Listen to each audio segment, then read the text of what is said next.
আসসালামু আলাইকুম রহমতুল্লাহ বরাকাতুহ। একদল 16 বছরের উপাসী আর একদল 16 বছর ধরে খাইতে খাইতে এরপরেও তার পেট ভরেন না।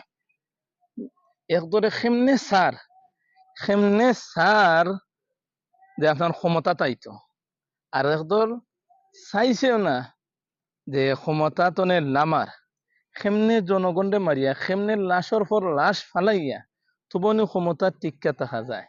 কিন্তু ক্ষমতা তো চিরস্থায়ী চিরজীবন থাকা সম্ভব নয় কোনোদিনও। কারণ অতীতেও অনেক ক্ষমতাসীন হল আইসন গেছেন। তাহলে সামান্য স্বৈরাচার খুনি হয় হারে হাসিনা, তুমি কেমনে থাকবা?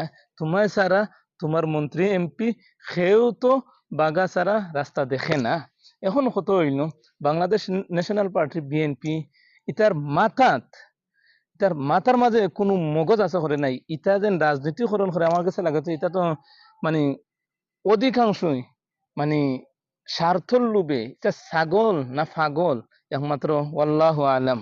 দেশটা এবেদায় ছাত্রন্তর আন্দোলনে, পুরা দেশের আন্দোলনে দেশটা শুধু খালি স্বৈরাচার কোনিয়া হাসিনার নামানি হয়েছে। হাসিনারে দেশটা কি ভাগ্য যাইতে বাধ্য হয়েছে। এর মধ্যে দেশটা সবকিছু ঠিকঠাক হওয়ার আগে দেশে যে পরিমাণ এখনো চলের দাঙ্গা টাঙ্গা চলের, ফেসিবাদী রইয়া গেছে। এখনো হাসিনার পতন হয়েছে কিন্তু এখনো ফেসিবাদীর পতন হইছে না। কিন্তু এর মধ্যেও যে বিএনপি এটা কত বড় মানে লালসা আর লোভী এই রকমের ছাগল হল। দেশ ঠিক হওয়ার আগে তারা সমাবেশ ডাক্কা বইতাছে, তারা সমাবেশ করতো। আরো ছাগল তারেক রহমান দেশ আওয়ার সাহস হইল না অতদিন। হন তাকিয়া বিদেশের মাটির তাকিয়া খালি ক্যামেরার সামনে আইয়া কি বাউতাবাজি, খালি মাত আর দাপ্পার মাত। কিন্তু সাহসে দিছে না দেশের মাটি তাওয়ার। আর হন্ত নয় দাপ্পাবাজির মাত মাতি মাতি এবার দি কর্মী অকল মরছেন আর খালি শোক প্রকাশ করছেন। তাই খালি অর্ডার দিতে আসেন।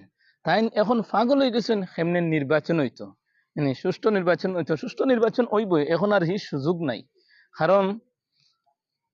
কারণ তাই ডাকছেন এখন সমাবেশ দেশটা ঠিক হওয়ার পরে না তোমরা সমাবেশটা হো ধীরে স্থিরে দাফে দাফে সবকিছু হোক। কিন্তু তাই সমাবেশ ডাকিয়েছেন।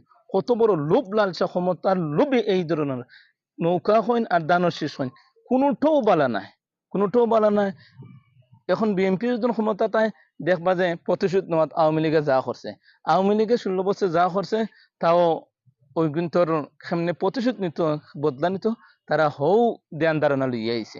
তার লেগে আমরা কোরের ওপর প্রতিষ্ঠাতা পরিচালক মরহুম মৌলানা আইনুদ্দিন আলাজাদ রহমতুল্লাহ আলাইহি তাইন কইছিল একটা সঙ্গীত কইছেন, নৌকায় আর ধানের শীষ দুই সাপের একই বিষ, এর সাথে মিলে মিশে ইসলামের ভাবনা বা বিষ। আসলে নৌকা আর দানর শীষ দুইটো আমরা দেশের লাগে খুব ভয়ঙ্কর এবং বিপজ্জনক।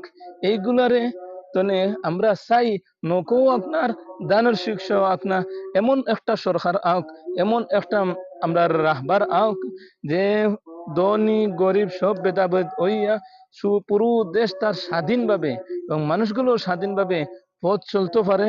এখন অন্যের সাথে মিলে মিশে পথ চলা যায়।